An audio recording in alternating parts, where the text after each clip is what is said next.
Thank you so much. Good evening, and good evening to you too. We've started around 9, everyone started slowly coming in. Time has passed very quickly, all the panels have been a breeze. But that's the thing about time, it does not wait for anyone. And when it comes to the startups, this entity is very impatient. Get quick results, break even quickly, the VC asking you, hey, what's happening every 2 months? And so it's no wonder that many startup people focus on performance marketing. In a nutshell, you pay the money, you know what's happening to your money. That's performance marketing for you. But in this quest to get these immediate ROI, quarter on quarter, the good old brand building methods are seeing, a bit of a step-sibling treatment. They've been sidelined, they've been put behind. And that's quite interesting to see. And that's where the topic is. And Rishabh, I'd like to start with you. You at Scalar, you speak to startups, you speak to the people who are part of the marketing teams influencing the founders, co-founders, and even the VCs. How big or how wide is this gap when it comes to performance marketing and the good old brand building methods of a startup's marketing team these days? Yeah, hi. So, as per my understanding or my experience with Scalar, I feel that both of them are important for your business. So, when we started Scalar in 2019, so at that time we were just trying to figure out what kind of offering will work for us. Basically, product market fit we were trying to achieve. So, the idea was to get the results fast. So, we started with performance marketing, but as we are in a business where the target audience is very niche, basically we are upskilling platform for tech folks. So, when we are operating in this particular niche audience segment, and the ARPU is also very high, 3.5 lakh, you can just do performance marketing and sell the product for rupees 3.5 lakh. So we were pushing a lot of testimonials on the social media platforms. That was working well for us at that time. Because we were generating a lot of word of mouth, people were trusting, and sales team was able to sell the product very well. So that was the branding at that time for us. But with time, when we achieved the performance, the product market fit, we started scaling and experimenting with certain more branding initiatives, but majorly digital, on digital front. Like we tried influencers, branded content, we did some OTT platform campaigns as well, like we partnered with Sony for Asia Cup 2022. And with this particular combination, we were able to spend somewhere around 150 CR, 2020 alone, and we were able to achieve 100 million ARR, that too with positive EBITDA.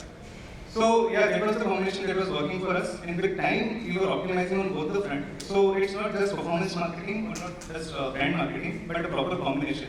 But having said that, if you talk about the traditional marketing, basically OOH or television, so we haven't tried those channels as of now. We did some campaigns in small pockets of India. Basically, we were facing this problem that certain regions, the conversion rate was very low. So we thought, let's do some OOH or maybe newspaper campaign and see that if conversions are going up or not. So we tried certain campaigns, results were okay, so we didn't scale there. So yeah, I feel that you have to play with all these different aspects properly to achieve the required business goal. And it also depends on the stage of the business. After how much time did you decide to go on these traditional methods? So Scalar launched in 2019. Till 2020, we were operating on very small scale. The cohort size was somewhere in the range of 200, 300. But later, when we entered into 2021, we started experimenting with certain branding initiatives as well. But we full-fledged scale in 2020. So in 2 years, we were able to scale the budget, same time business also. I understand, and I will get back to you on this. Rohan, you occupy a unique space here. You co-founded an agency which is now part of a bigger network, and now you consult and advise all kinds of brands, young, old, new, on how to go about their marketing strategies. What's your take on this? You are client and agency right now. Absolutely. I think the take is very simple. We should rename the panel as not branding versus performance marketing. It should be branding and performance marketing because these go hand in hand. I think a fine balance of both are required in actually achieving your business wants. There are different stages in a company's growth where they might employ or they might over-leverage on either one side of it. I would think for someone who's starting out, performance marketing would play a much larger role in the kind of work that you're doing, specifically because you're catching up with the market. You're chipping away at the market leaders, and all you want to do is really grow your revenue at that point of time. But for a long-term strategy, I think brand marketing is what really makes a big difference, because that's where you're creating an emotional connect with your brand. That's where you're building a connect beyond transactional connect, with your audience. And that's what's going to give you long-term returns on your brand. So I think a good mix of both is what matters. And if you go back a bit in time, performance marketing got a lot of time, effort, energies, monies, specifically because this kind of marketing did not exist before. So when we got, when all of us got the chance of using performance marketing, we started using it very, very extensively. And now, if you would see over the last few years, people have started putting large structures in place which have managed to figure out the nuts and bolts, the science of performance marketing has been figured out. And therefore, I feel this is the time now to again spread across both of these and to give equal importance to both branding and performance marketing. But when you're speaking to a young startup, that is looking to break even or has just that stage, how do you advise them that, hey, you need to have a balance when they're so, let's say, into performance marketing that they're unable to see anything? You might choose at times to only be in performance marketing. It depends what goals you're chasing after. There might be the next fundraise that you're going after, which requires you to be at a particular scale. And therefore, the business's goals, the brand's goals at that point of time are very limited, very short-sighted in nature, and that's what keeps you alive. So at that point of time, I might not even advise them to pick up brand marketing.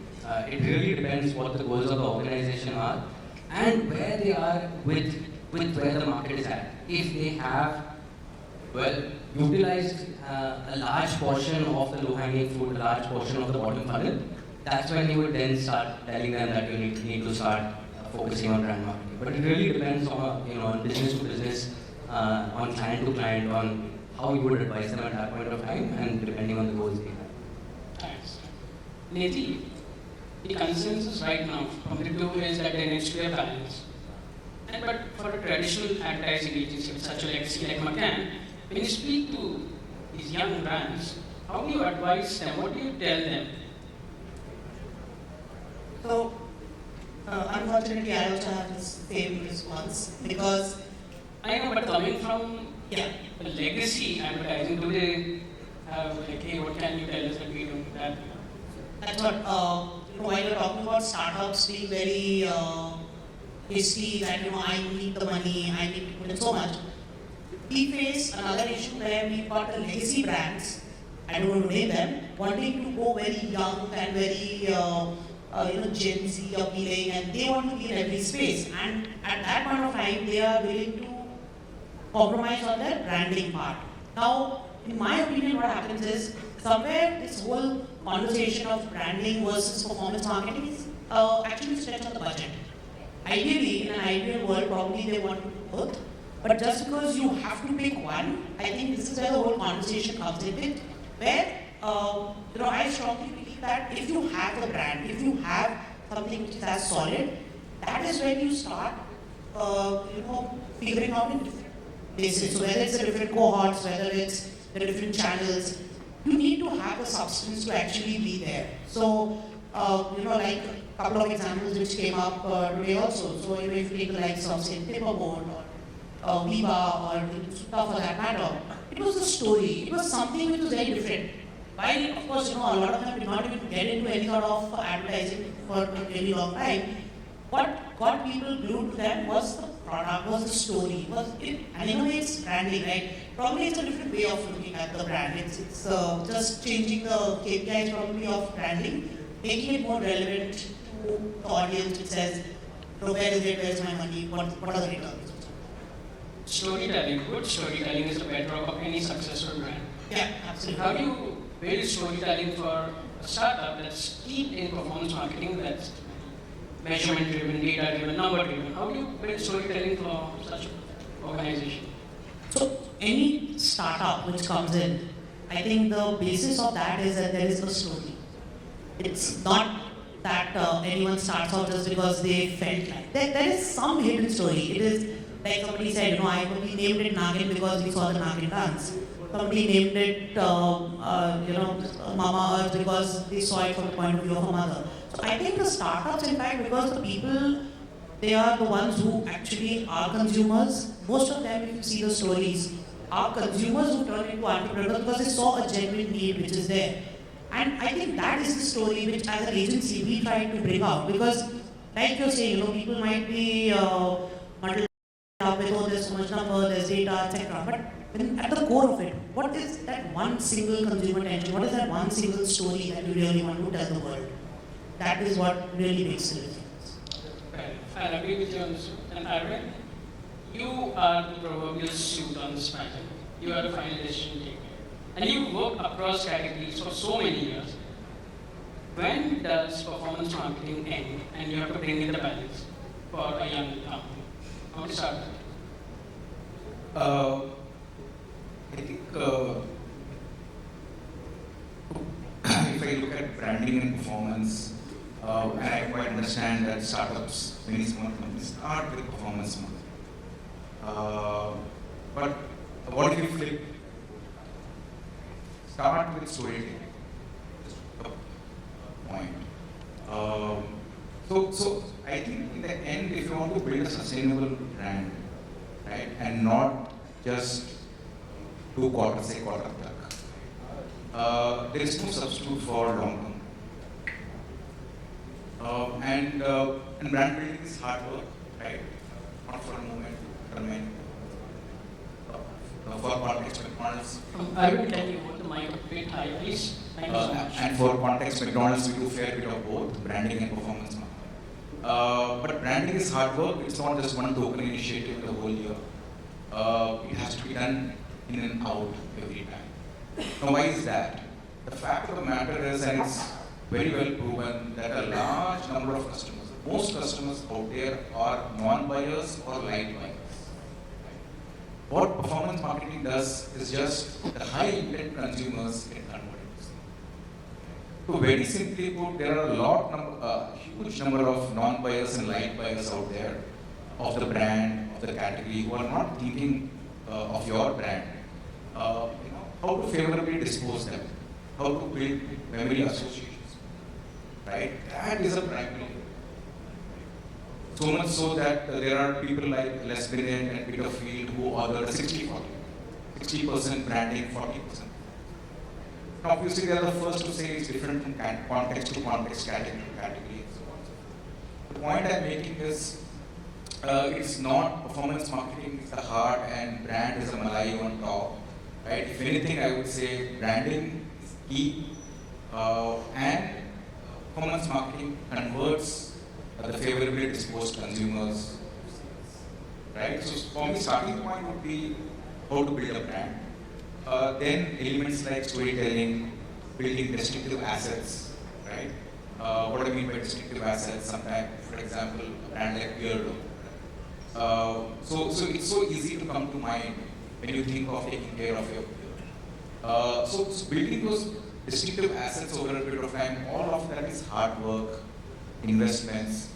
You have to start off it from stage 0. And of course, performance marketing plays a very key role in bringing home the big. I agree. Brand building over the long term, if they are done right, is magical.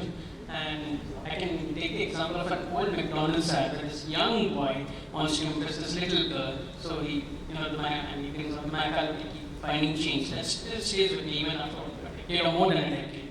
And Nidhi will come to you. Long-term brand building is, for a young brand, is one difficulty, one barrier, and that's cost. Adding to that, impatience. I've experienced that the young brand is impatient. They want results quickly, but they also don't have the money to spend on long-term brand building. How do you resolve that challenge?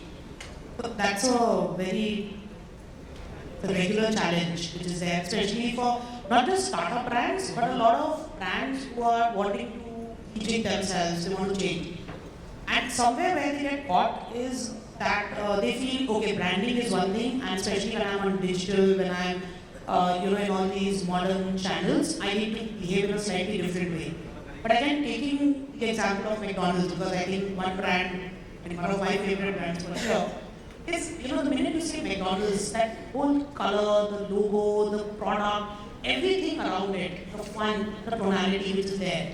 I think that is something which, as an agency, as brand custodians, we try very hard to tell them that, there's a reason why these things have been made. Yes, no doubt, it's difficult. It's like Arvind said, it's not a one-off thing, it's a lot of hard work which goes into it. But I think this is where, as brand custodians, as somebody who's holding the brand, we need to kind of bring it back to the point where, this is where you are, you can't really deviate. So that's where we define the brand world. That this is where you operate it. Just because you have a XYZ brand doing something very fancy, you do not start doing that. Because at the end of the day, you need to keep your uniqueness, your USP, which is very, very different, because that is what is going to drive people. Because in a world which is so cluttered, what is the reason that in fast food I still think of a McDonald's, or when it comes to bags and everything, I think of a particular brand? That is what is the difference. That's true. The biggest challenge is standing out in a very cluttered world. You're Kinnect, you performed. There was already many agencies there, but you stood up. What's the secret? You mentioned something out here that people want to do branding, but they don't have the money for it. I think in early stages, it's not money that it requires. It requires heart, it requires effort, it requires storytelling, and all of them don't need paid media to support it. Performance marketing does require paid avenues, and brand building over brand, ads is slightly different. So for us, even in the early days, it was all about what is the story that we wanted to tell. Our belief in the power of digital, our belief in putting media and creative back under one roof, our belief on the kind of culture that we wanted to do. And we spoke those stories everywhere that we went. And then our people, our clients became our brand advocates more than anything else. So none of these were paid channels. These were just channels of communication. These were channels which led to a spread amongst the industry. So those are the kind of things that you can do in very early stages. Those are things that we define, the kind of clientele we want to work with, what we want to bring out to our work. So I think what startups might not have in the early stages is you want to spread it wide enough because you're not sure what specifically you want to do. I think it's about clarifying, bringing that clarity, even when you're smaller, that this is the end goal, this is the end vision that we want to have, and to just keep repeating that and to say it in interesting ways. You don't need external. Nidhi rightly pointed out, there is a story with every single startup that happens out here. And it's just about bringing that story out. So early days it was all about that, doing great work and spreading the story to our clients and to our people. True, and Rishabh, I come to you. I mentioned it's not really about the money or paid advertising. It's also about doing good work, which leads to people talking about you. What do you feel in today's world? And you speak more to startups than anyone. Where are they looking at? How do they want to grow? What's on their mind today? And when I say today, it's this funding winter, uncertain world, a post-cookie Apple privacy update world. So again, my answer is also the same only. Basically, it just depends on the business stage. At the start, when you don't even know what is your product, what exactly you are trying to offer to the right audience, maybe what is your audience. At this stage, you have to do a lot of experimentation just to figure out the final output of your product and the final PG, right? And maybe communication as well, like what communication works well for your product. So again, initial stage, you have to rely on performance heavy, but certain aspects of branding as well. Let's say if someone is launching a new startup as of now, so they will, along with the website, they will also create their own social media pages, right? There is also in itself of branding. So they will go with the small channels, and based on the output, maybe performance of those experiments, they will keep scaling. The way we scale as well. You speak of performance early stage. Today, which are the channels which are most prominent among in performance? Majorly Facebook is there, and then Insta is also part of Facebook ecosystem only. Then Google, search, YouTube, those channels are there. Then there are new channels like Performance Mac, AMC, Google Display, and channel exist. The major volume is on Facebook and YouTube. Some of the brands, based on their target audience like us, we wanted to target professionals to impact domains. So we also relied and experimented with LinkedIn. So it depends again on the audience and the product. These are the major challenges. Some people say Meta and Google are not delivering the ROI like they used to before. Do you agree? As of now, at our stage of the business, we haven't seen that majority of the volume is contributed by these two channels only for us. Rohan, unfortunately, despite what the heart wants to do, we live in a very data-driven world. What are the challenges right now you're facing for your clients in a situation of where data is so hard to obtain, people won't give it easy, there's a lack of third-party cookies, first-party data. How challenging is it to accurately reach people? For a lot of our clients now, the extreme focus has become on their first party data. And that's what we've started using as the holy grail of all the analysis that we want to do, the kind of people that we want to go after, and the kind of cohorts that we want to build out. And I think it was a good thing to happen in a sense where cookies got sunsetted. Because Indian companies, by the sheer volume of our country, there's a wealth of data that everyone is sitting on, but it was easy to rely on third-party data and not really focus on your own data. I think all this has done is just made you more aware of the wealth of data that you have amongst yourself, by yourself, the number of different touch points that you can collect data from, and how well you can utilize that data. So I think CRM and customer lifecycle management and retention marketing is becoming more and more important. And of course, while Facebook and Google continue to deliver, the ROI would have reduced, as you earlier pointed out, would have reduced specifically because the demand supply game. There's more competition out there, and therefore the ROIs will go down at that point of time. But you keep that up by focusing your targeting and focusing a lot on the data that you've already collected. Which are the alternatives? Is start looking at performance marketing. Someone wants to look along YouTube, Meta. What's that? There's affiliates, there's email marketing. Amazon is becoming a really large platform for people that are selling products. A lot of searches are originating on Amazon right now. In fact, the thing that I'm working the most with our clients on is their marketplace strategies. Because most of the clients that we work with are enterprise clients which are quite evolved in their journey, and they've figured out the Google, Facebook, double-click kind of ecosystem, but still figuring out the marketplace ecosystem. So that's a place that we're spending a lot of time and energy on. Got it. And I'm glad you mentioned the first-party data because Arvind, you are sitting on, I don't want to say bunch, but burgers and burgers of first-party data courtesy of your app. It's so much app, what do you want to do? And this would be a very good lesson for all the young startup founders, workers here. So the question is, what do we do with that? Are you tempted to just go big bang on performance marketing? And you have an incredibly solid brand storytelling as well. Great. Do you mind if I just talk about one point each from the earlier and then come back to this? The earlier panel was on discounting, for example, at least towards the end of the panel when I came in, there was a lot of discussions on discounting. So here is one more case for building brand. The moment you start doing only performance marketing, right, you start with a vicious cycle. Vicious cycle, because I've done a lot of that in the past. Is that what is the hook that is needed for a consumer? What is the reason to buy, right? Ultimately, in most cases than not, it becomes the offer, it becomes a discount. Where do you end? How do you do sales month on month with a flat amount? So in many ways, it catch up with you, right? And the dilution of the revenue starts to happen. And you're not building the top of the funnel. So that's a big watch out for performance marketing. Having said that, first party data, we have invested in a city for quite some time now. We have first party data coming from offline customers, online customers. For one, it gives a wealth of insights, right?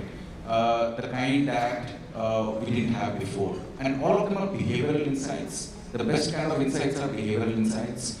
And so that's one, right? It makes your strategy that much more richer, makes your tactics that much more richer, simply because of the quality of consumer insights.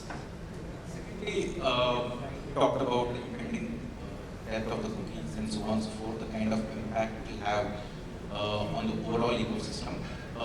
That is where first party data really kicks in. So creating cohorts and making sure the performance marketing campaigns are informed. Towards the end, the targeting of the performance marketing campaigns, the digital campaigns, right? Beyond the point, you can't slice and dice. ROIs tend to thin out. But with first party data, provided still work with good size of first party data. And you don't thin and slice too much. The richness pays off in terms of increasing CPOs, cost per order, and also the kind of quality of customers. There are many times in the year you want to chase after high quality customers, high spending customers. Very difficult to do that otherwise. But in first party data, you are able to do those targeting approaches, and the payoff is pretty good in terms of better consumer lifetime value or for the matter reduced.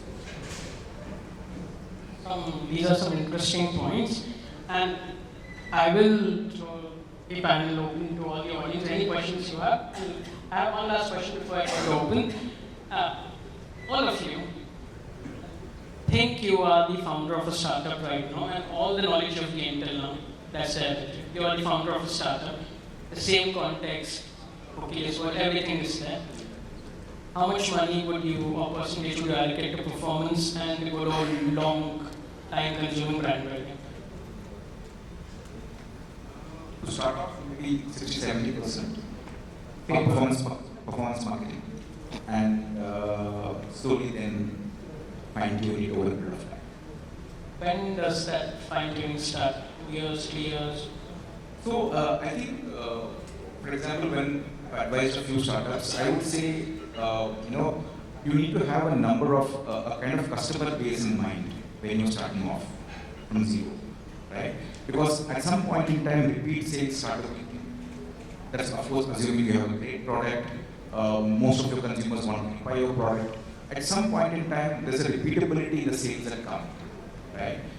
So that your unit economics start kicking in, and you have some breathing space.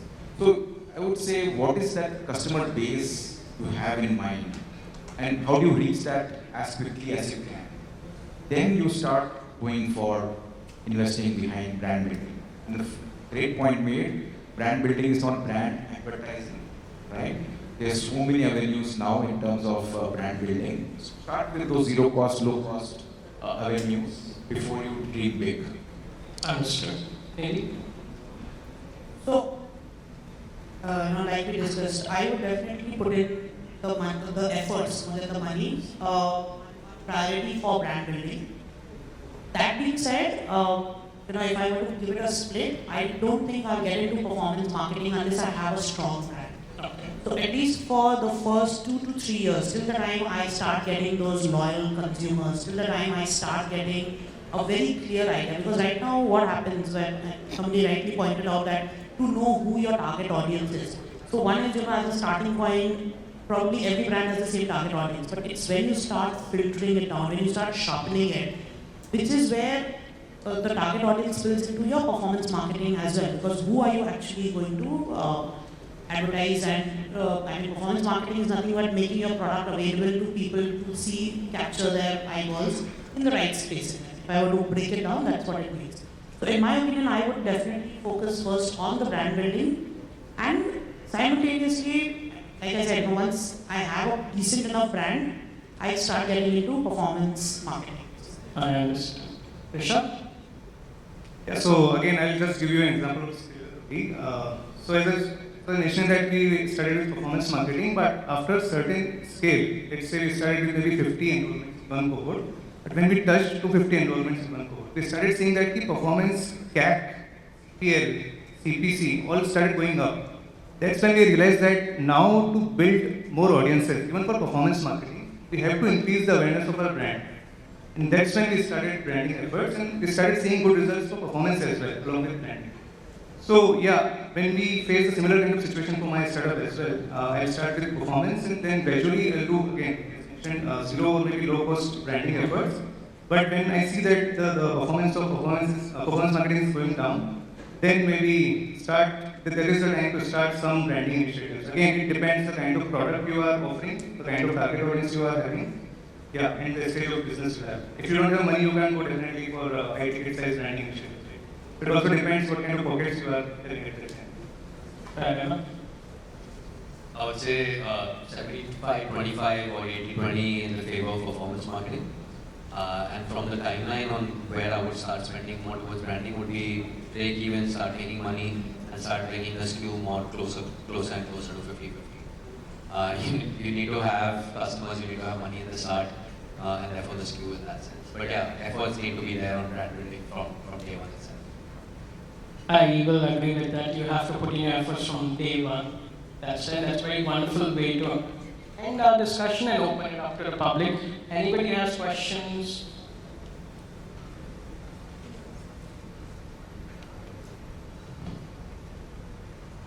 Yeah, so question to all of you. So, what are the major brand building avenues that you guys foresee for a new company to build a brand? Apart from, of course, building a social media page. Anybody so far, all of you? Whole ton of them. Like I think social media ads, influencer marketing, running a actual storytelling video across YouTube. So a whole bunch of them outside of that. So I don't think there's any limit to the number of brand building avenues that are there. And it really depends on the kind of brand that you have. So display advertising is still very relevant. Email marketing, the rates have in fact started going up now. So a whole bunch of places we would have. So if you had something more specific in terms of a brand, I think some of us would have some answer. So, just want to understand the importance of TV advertising for a new age brand when they're just starting out in their journey of launching. Because I kind of agree with Nidhi's point that when a company is launching or when a new product is out there in the market, so they should focus more on brand building and then on performance marketing rather than focusing on performance marketing and then building a brand. Because before performance marketing existed, you would see that every product had a story attached to it. In the eras of 90s and 80s, every product had a story and a vision. These days there are so many D2C brands we don't even know. In fact, there are platforms to discover D2C brands. Because D2C products don't have a story or vision attached to it. So, coming to your point of PVC, especially because I think that's one of the questions which probably all our legacy brands also have. Like, do we split between a mainline or do we do digital? Do we even do PVC for that matter? So, in my opinion, especially for a startup, I think probably exploring the other avenues which are there, like Rohan said, right from your YouTube to email marketing, etc.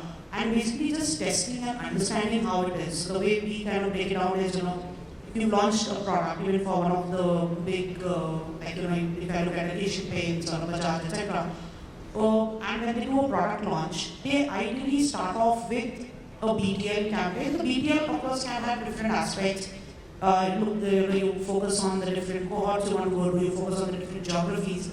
And once you've piloted and you see it's doing well and you feel that you really want to go to the TVC level, or for that matter of fact, even a TVC, really widespread one, I think probably that's when you take that step. Because all said and done, while all of us are probably hooked onto our phones all the time and all the channels from Instagram to YouTube, there is still a huge audience for connected TV, and even a recent report, I'm forgetting which one it was, says that there has been a growth for connected TV because at the end of the day, it is a huge area, right? So it really depends on what your product is, who your audience is. I think that is the crux of the branding, that you really need to have a very, very sharp view of your consumer, your cohort that you're really going on. I hope that's answered your questions. Yeah, just want to add to that. Pay to play for TV is a few crores. So unless it's an extremely well-funded startup on day one itself, TV doesn't become the most viable solution to start any brand with. There are models that exist in the market which can give you a TV advertising in exchange for equity. So I represent one of that model, part of Media. So happy to chat offline. Alright, time is up. Thank you so much, everyone. To my panelists, thank you so much. Thank you.